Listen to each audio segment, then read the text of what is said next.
आप पूछो ना संसद में, संसद किस लिए बनी है? उनको सत्ता, जिनको सत्ता में बिठाया है उनको काम करना है। वो नहीं कर रहे तो डेमोक्रेसी कैसे चलती है?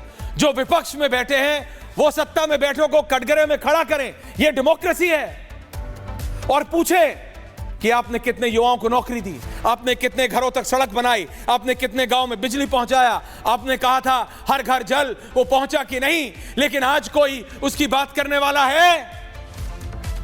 आप मुझे बताइए संसद में खड़े होकर। इब्राहिम लोदी पे बोलने वाले हैं, राणा सांगा पे बोलने वाले हैं, क्योंकि ये इमोशनल सब्जेक्ट्स है।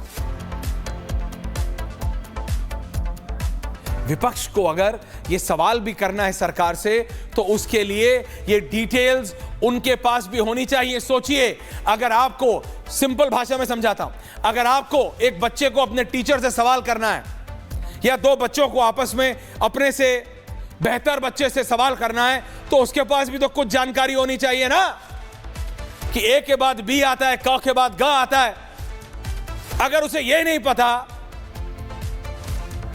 कि अगला शब्द क्या है तो वो बच्चे से पूछेगा क्या? यहां एग्जैक्टली ये हो रहा है। विपक्ष में बैठे लोग ना कोई तैयारी कर रहे हैं, ना कुछ पढ़ते हैं, ना कुछ रिसर्च है, ना सरकार के डिटेल्स देखते हैं, ना जो रिपोर्ट्स आती हैं संसद में, जो रिपोर्ट्स टेबल होती है उनको पढ़ते हैं। विपक्ष के नेताओं को खड़ा कीजिए और पूछिए, आज क्या आपको पता है कि सरकार ने एक साल में कितने घरों तक पानी पहुंचाने का वादा किया था? अगर आधों को भी यह मालूम है तो मैं माफी मांगने को तैयार। पूछो आज, क्या आपको मालूम है कि सरकार ने कितने गांव तक बिजली पहुंचाने का वादा किया था और कहां तक पहुंचाई है? क्या आपने जहमत भी उठाई है? हां, उर्दू का शब्द इस्तेमाल कर रहा हूं क्योंकि आजकल इनको बहुत उर्दू प्रेम हो रहा है विपक्ष को, तो ताकि समझ आ जाए क्लियर से। इनको पता नहीं है, देश की जनता देख रही है ये हो क्या रहा है यार। किसी दिन औरंगजेब पे हो रहा है, किसी दिन इब्राहिम लोदी आ रहे। इनको हमने संसद में काम करने भेजा है कि हमको हिस्ट्री का रिवीजन कराने भेजा है? राणा सांगा, इब्राहिम लोदी, बाबर, औरंगजेब, 4-5 और निकाल दो। अरे हमको क्या मतलब है? नौकरी कितनी दी है बताओ। विपक्ष पूछे सत्ता में बैठे लोगों से कि नौकरी दी है कि नहीं दी है, महंगाई इतनी क्यों हो रही है? आज लेके जाओ 500 रुपए का नोट, क्या लेके आते हो दुकान से? कोई पूछ रहा है? नो। इब्राहिम लोदी ने बाबर को बुलाया था कि राणा सांगा ने बुलाया था? कर लो डिबेट, किससे फायदा होगा? इससे फायदा होगा अगर आज मैं ये बता दूं आपको कि राणा सांगा ने बुलाया था या फिर इब्राहिम लोदी ने बुलाया था बाबर को, उससे आपको क्या फायदा होगा पूछ रहा हूं मैं, बताइए मेरे को। Will you benefit? Please think about it for a micro second, think about it, please think. एक आम व्यक्ति को अपना घर चलाना होता है, अगर बिजनेस है तो यह देखना होता है, नौकरी है तो वो देखना होता है, या इंक्रीमेंट हो रहा है नहीं हो रहा उसकी चिंता है, इनको बाबर कौन लाया था इसकी चिंता है।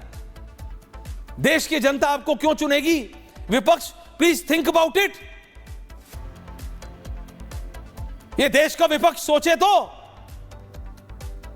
आप जब जनता की बात करोगे तब तो जनता को लगेगा ना। इलेक्शन हारते हो, वोटिंग मशीन को जिम्मेदार ठहराते हो। पूरे 5 साल वो करते क्या हो?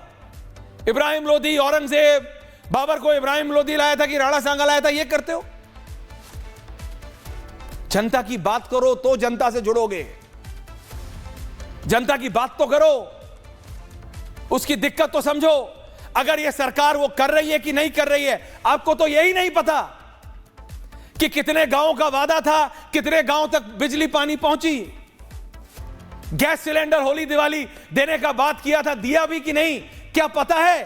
क्या किसी विपक्षी नेता ने संसद में यह पूछा कि सरकार ने यह वादा किया था और फिर कहते हैं फ्री रन दे दिया मीडिया ने, फ्री रन दे दिया मीडिया ने। सवाल आप नहीं करो, संसद में आप जाओ, सांसद आप बनो और वहां जाके इब्राहिम लोधी, राणा सांगा और बाबा का हिस्ट्री क्वेश्चन खेलो।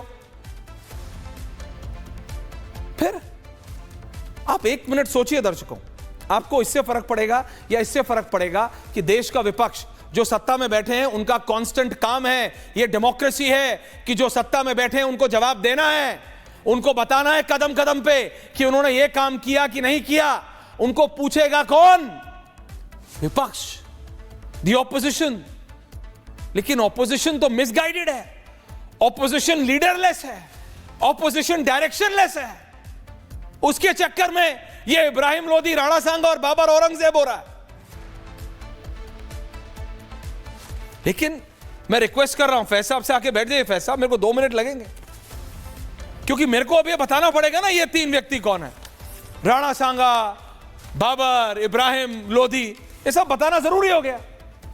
ये इसलिए जरूरी हो गया क्योंकि विपक्ष को लगता है ये बहुत महत्वपूर्ण मुद्दा है। विपक्ष को लगता है इससे महत्वपूर्ण मुद्दा है ही नहीं साहब देश में।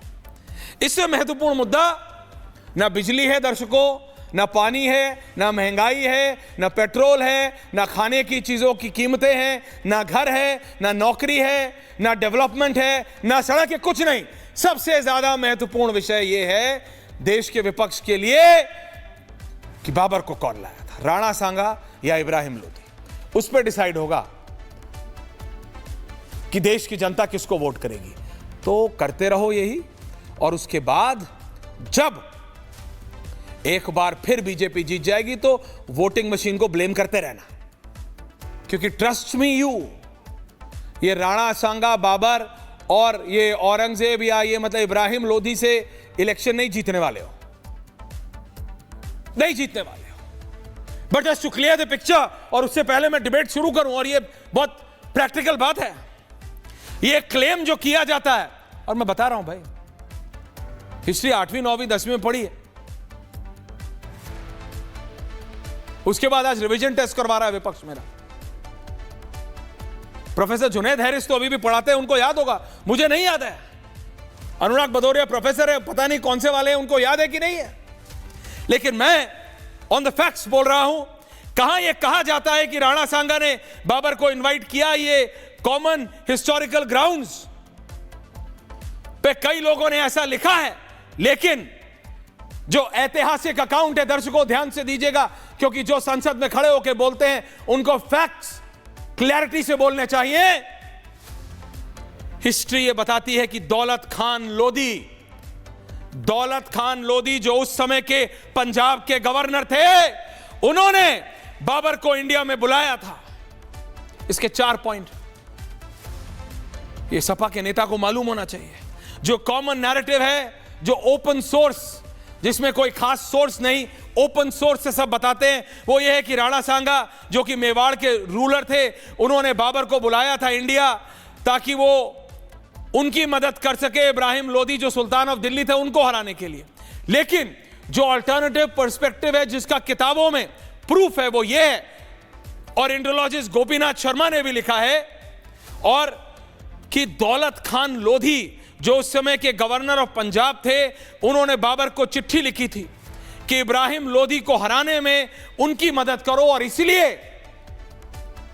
बाबर हिंदुस्तान आए थे।